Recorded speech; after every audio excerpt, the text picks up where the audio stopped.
Hello everyone, Earl Henderson, Primordial Defense. Thank you for watching.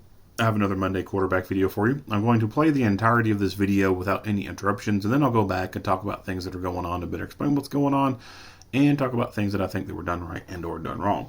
Without further ado, here we go.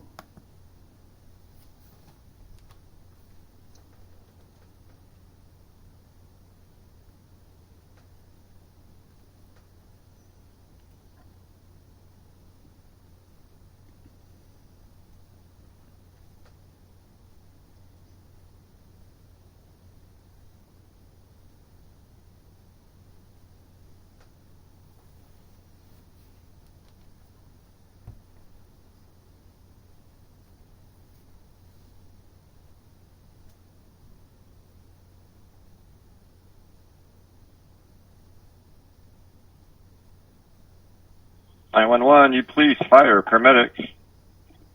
911. Hello? Hello? Hi, it's 911. Do you have an emergency? Yeah, we have a family problem. Any police or an ambulance? No. Probably need a cop. So, What's the emergency, sir? what's that? Yes, what's happening? What's the emergency? Oh, well, my son has got a gun, and he could do damage. Is he pointing the gun at you or someone else? No. He's got a red shirt. Well, hold on. Sir, what's he doing with the gun? Waving around. Okay. Did he threaten you with it? Yeah. Okay. All right. So. I'm going to get... Okay, don't hang up. How old's your son? 60. 60? Okay. Yeah. Your son has a gun. Okay, one moment. I'm going to get my supervisor in line. Don't hang up, okay? Okay. All right, so quiet for just a second. Don't hang up.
Yeah, come back here and talk to me. I got him. Just keep eye on the window.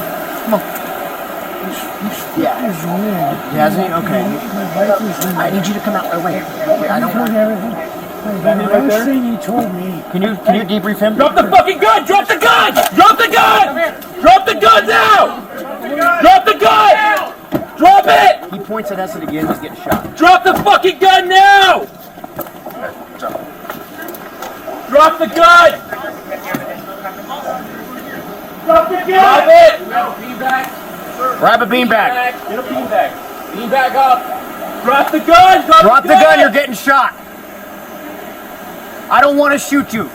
It doesn't have to be this way. Just tell us what we have to do to make you comply.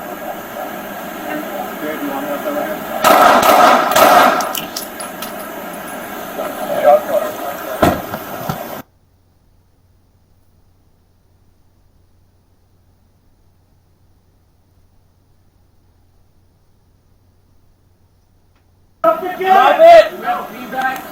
Grab a beanbag. Get a beanbag. Beanbag up. Drop the gun! Drop the gun, you're getting shot. I don't want to shoot you. It doesn't have to be this way. Just tell us what we have to do to make you comply.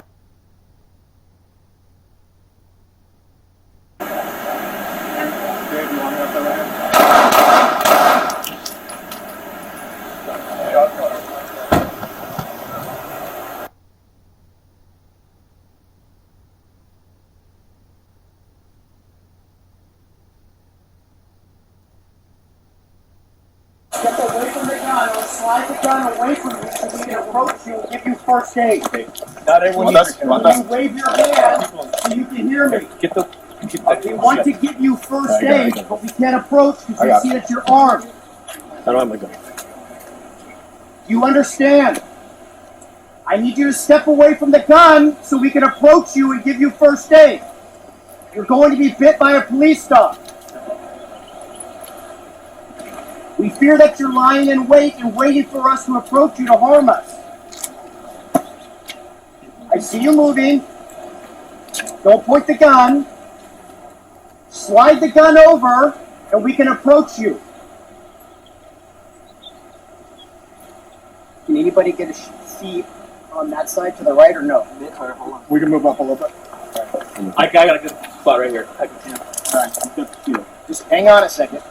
Hey, you gotta slide that gun away so we can approach you. Still in his right arm. The gun is still in his right arm? I believe it's in his right hand right now.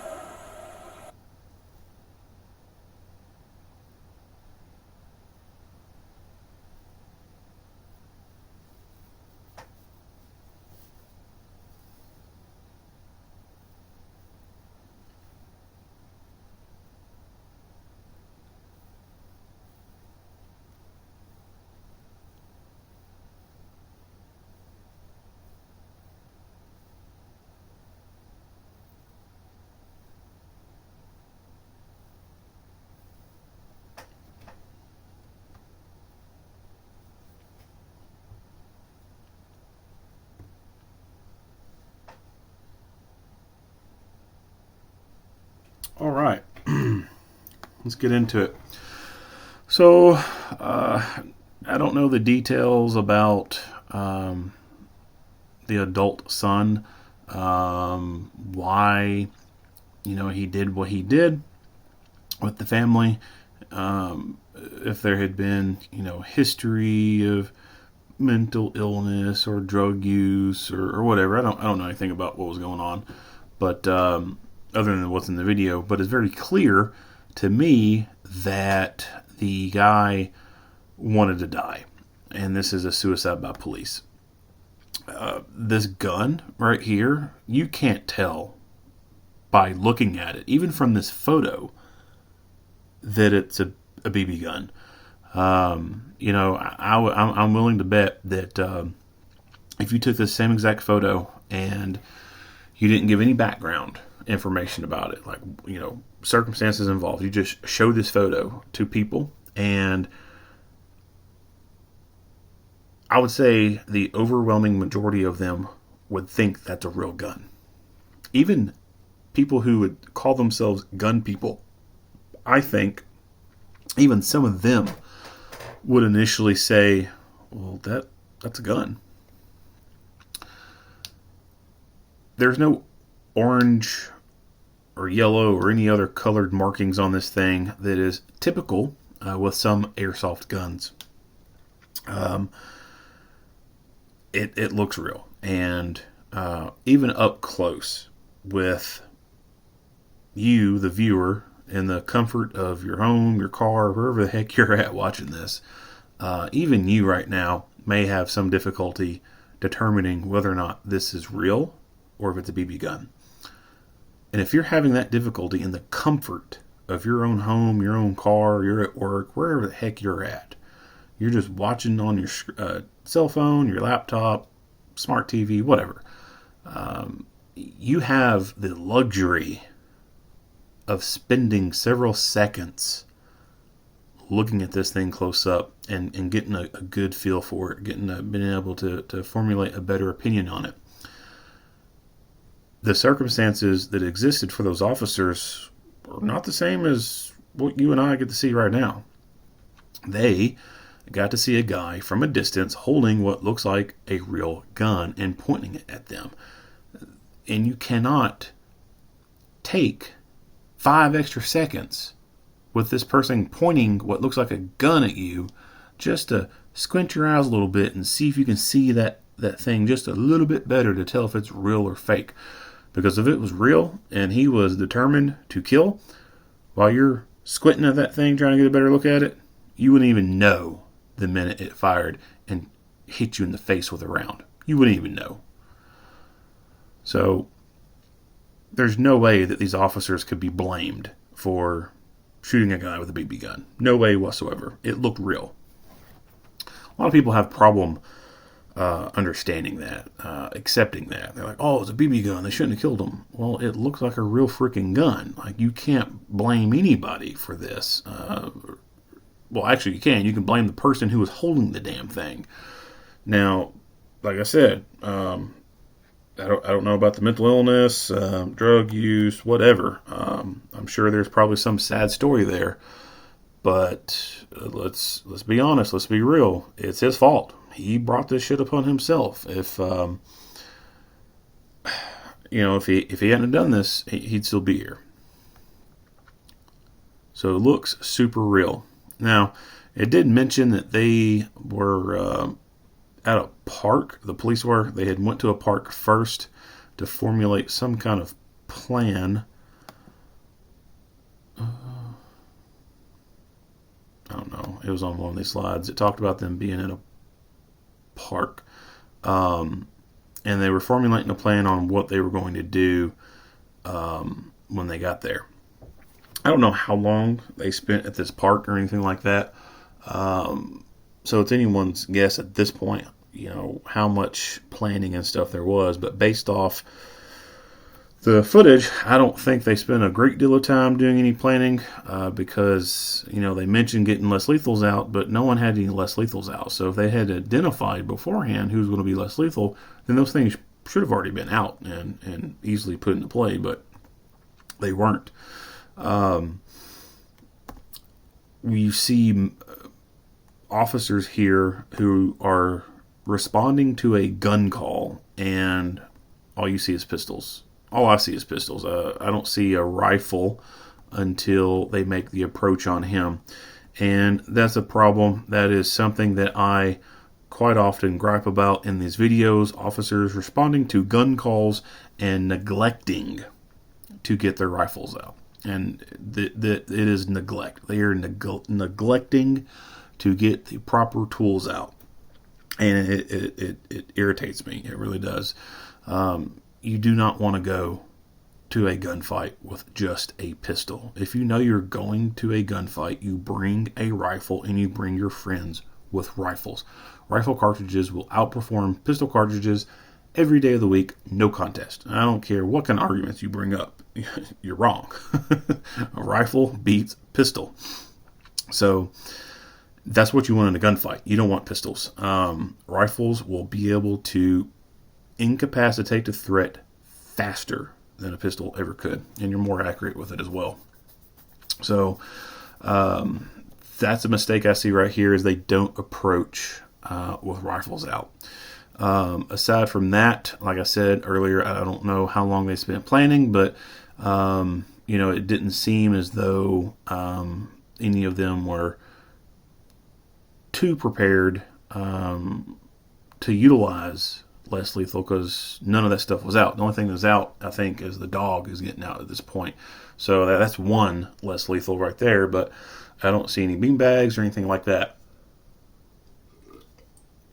And even if they did have a beanbag out and deployed it, there's a good chance that it would have failed.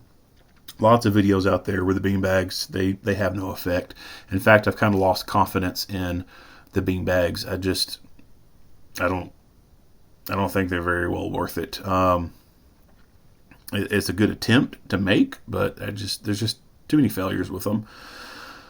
But yeah, moving on. So going at it with nothing but pistols, that's not good.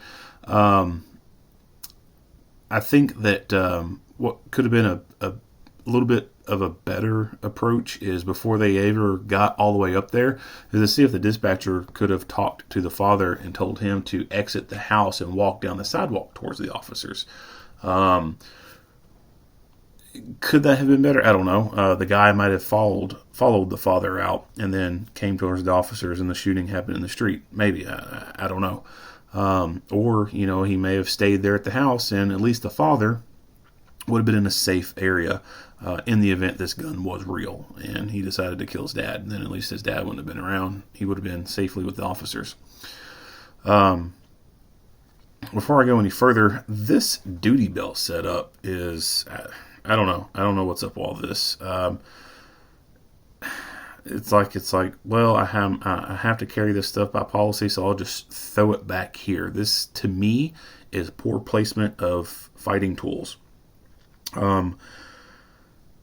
And I get it. These MK4s are big. I've not carried an MK4. I've always carried an MK3. But as far as fighting tool placement, I believe that pepper spray should always go to the front of the belt, and the baton should go over to the gun side and ride behind it. That seems to be the most optimal placement, in my opinion. If not the baton going there, then I think it's acceptable to have the baton over on cross draw. But now the taser takes that position for cross draw placement. Now, if you don't have a taser whatsoever, I think that's still an optimal place to put the baton, if not behind the gun. The idea behind placement of these tools is so that you can access them more easily with your fighting hand, your dominant hand. The way they're positioned right now, it's not easy to get to the spray. It's not easy to get to the baton, and you have to be using non-dominant hand to get to it. You get it out, and then you have to transfer it most likely over to dominant hand. Yes, you can still use spray with your non-dominant and even baton, but you always do things better with your dominant hand. And it's just better for placement to put fighting stuff that can be accessed by the fighting hand. And then the cuff case, not the biggest fan of putting a cuff case directly in the center of the belt where it is in line with the spine and the coccyx. There have been people who've been knocked down to the ground, and these stiff cases right here, plus the chunk of steel that's inside of them, have caused some injuries here in the small of the back when people have fallen down on the ground, and this is pressed into the spine area. So, like I said, not the biggest fan of the placement here. We do see suspenders right here running under the external vest, and that is one reason why I'm a big fan of the external vest. Number one, I like them because of their breathability. So I've transitioned from a concealed vest to a outer vest, and it's so much more comfortable. It really is. The breathability is phenomenal. And the added benefit is you can wear suspenders to keep your belt up, and your vest kind of hide it mostly. So I've kind of always not been a big fan of the very visible suspenders that you would wear over top of your uniform. I just thought they'd look kind of tacky. I don't think it looked real good for a uniform. The little sash style of suspender, like the one little piece of webbing that would go from here, go over that shoulder, and go back around. Those were a little bit more acceptable in my opinion.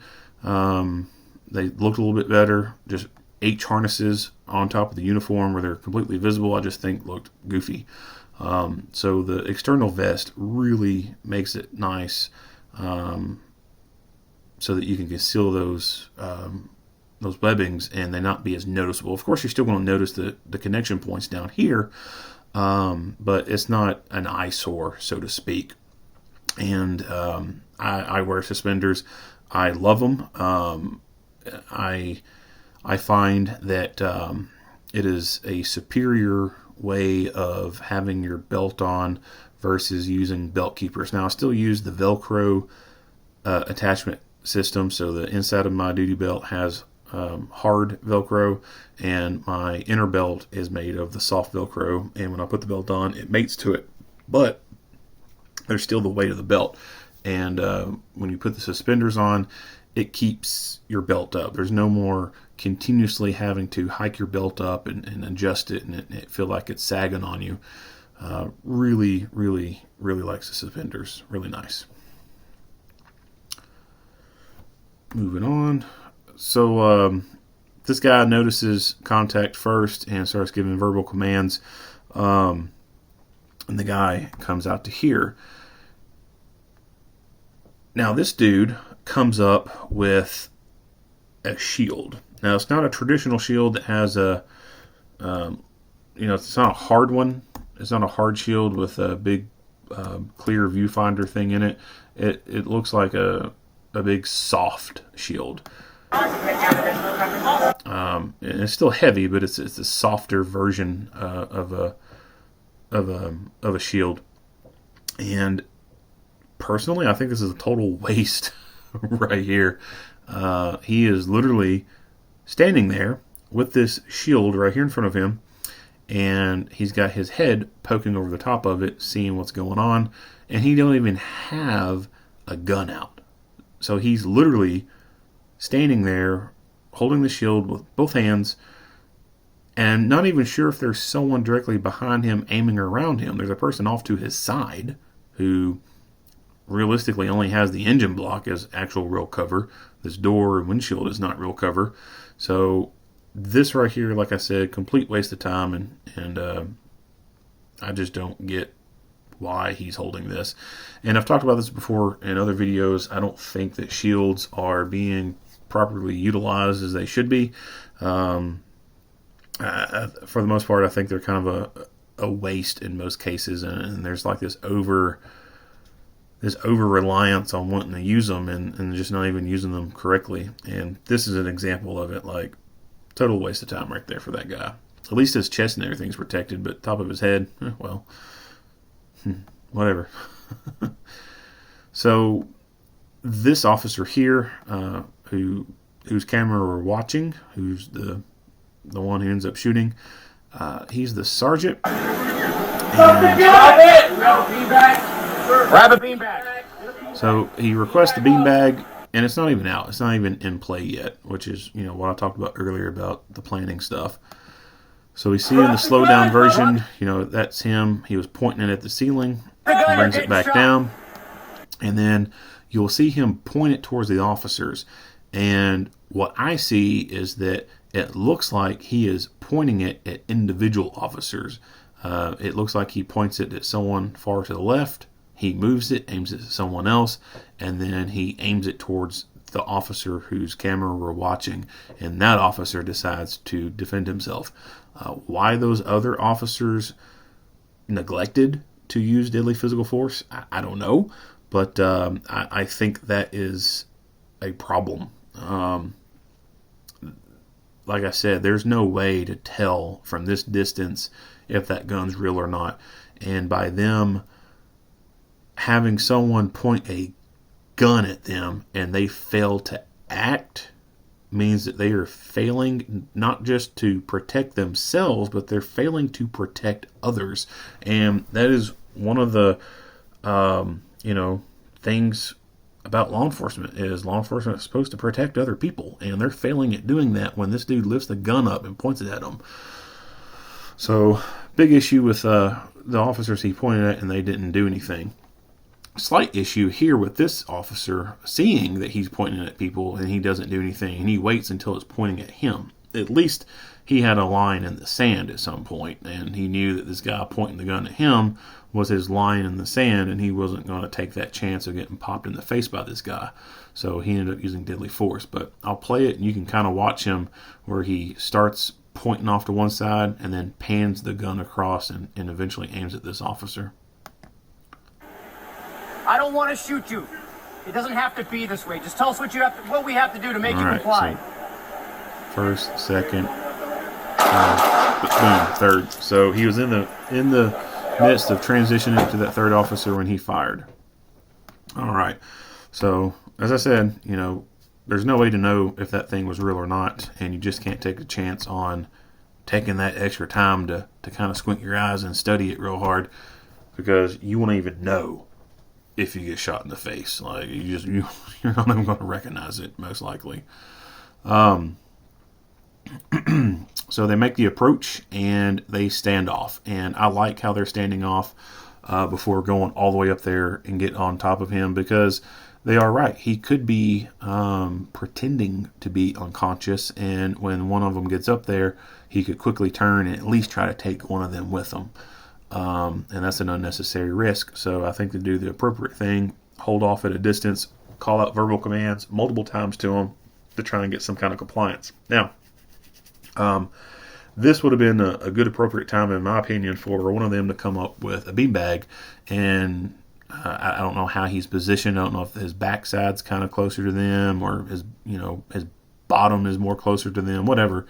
But I think it would have been appropriate for someone to get a little bit closer with the beanbag and, shoot him in the leg with a beanbag, shoot him in the butt with a beanbag, in the abdomen area with a beanbag, whatever targeting area they could get, hit him with a beanbag and look for a response. I mean, if you're going to pop somebody in the leg with a beanbag and there's absolutely no response from them whatsoever, that's probably a pretty good indication that they're not conscious, and they could have got in there a little bit quicker and maybe rendered some medical aid that could have made a difference. And I have no idea if any quicker medical aid would have made a difference for this guy or not, since I don't have any information about his wounds. He could have, the type of wounds that he received, he could have received those in the middle of the best hospital in the world, and it still would not have made a difference for him. So it's whatever. And also, it's no fault to these officers that, they weren't able to render medical aid to him any sooner. It was just simply not safe for them to do so. At the end of the day, the good guys need to go home, and there's no need for them to take any unnecessary risks just to go to a potential threat to give them medical aid. Knowing what we know now, it's a sad story. This is suicide by police. But still, this guy brought this upon himself. If he bleeds out waiting for medical care to get to him, because the officers need to make sure that they're safe before they can do it, oh well, so be it. You shouldn't have pulled a gun on the police. Here we can see a better view of that shield, and again, like, this guy's just standing here. He's the only one with the shield. It looks like, let me back this up real quick. Yeah, so no one over here has the shield, and no one over here has the shield. So he's just kind of standing there behind this car, holding this shield that he can't look through. He has to poke his head over the top of, and it's, again, it's a waste.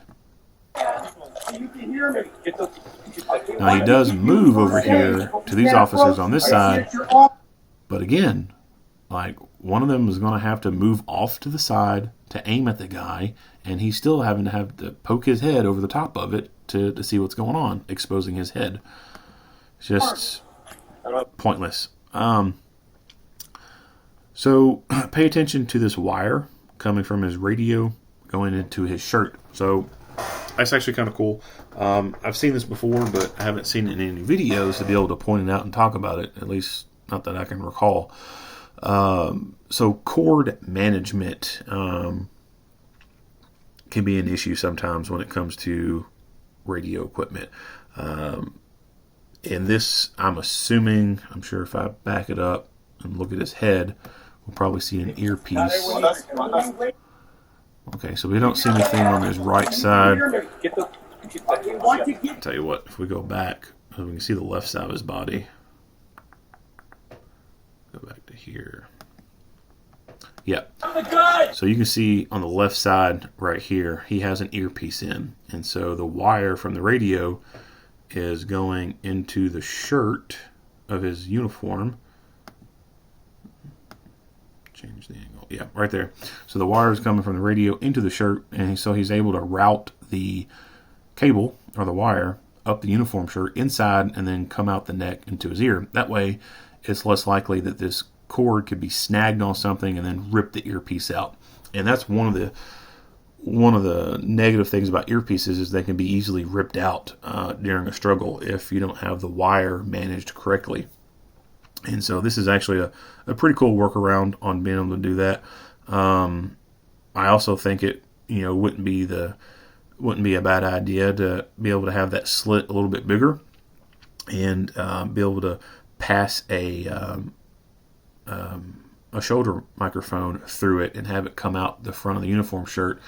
I've kind of done something like that before, having the cord come out the top of the uniform. I've done it on my vest a few times, have it come under the side panel, loop it, or not loop it, but stick it up under the side and then have it come up out of the armpit area and then clip to the front.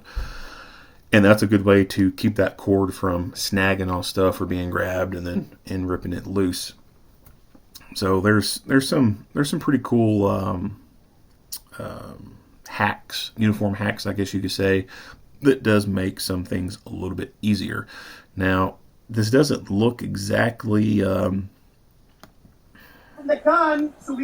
greatest. I don't know. It could be the lighting and everything. And approach you and give you first aid.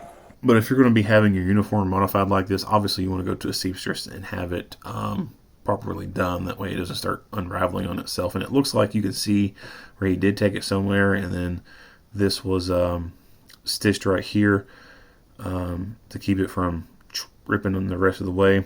And I can't tell if this is just like weird lighting or if this is like a white undershirt that he has on under it, and you can see that. But I think there could be something a little bit better done to kind of hide that a little bit more. You're going to be bit by a police dog. Shoot a horse. Don't shoot. Right here. No way. So they eventually deployed the canine on him to see what kind of response they could get and get him separated from the gun. So obviously I would assume that at that point, once the dog bit him, and I'm assuming he didn't react in any way, that they probably knew it was safe to approach at that point. Again, like I said earlier, I don't know what his injuries were. The type of injuries that he incurred, they could have been so bad that even if he was in the best hospital in the world, it wouldn't have made a difference.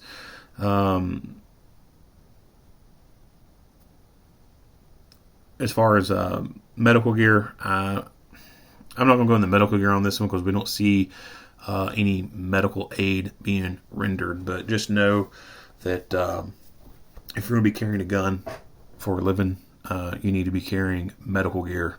If this gun this guy had was real and he shot one of these officers, how long would it take for an ambulance to get there and start rendering pre-hospital care to them? There are response times with ambulances, so you always want to have medical gear on you, and I'll leave it at that. If you like what you hear and see, go ahead and give me a like and a share. If you have not already, hit that subscribe button and stay tuned for more Monday quarterback videos. Earl Henderson, Primordial Defense. Thank you for watching.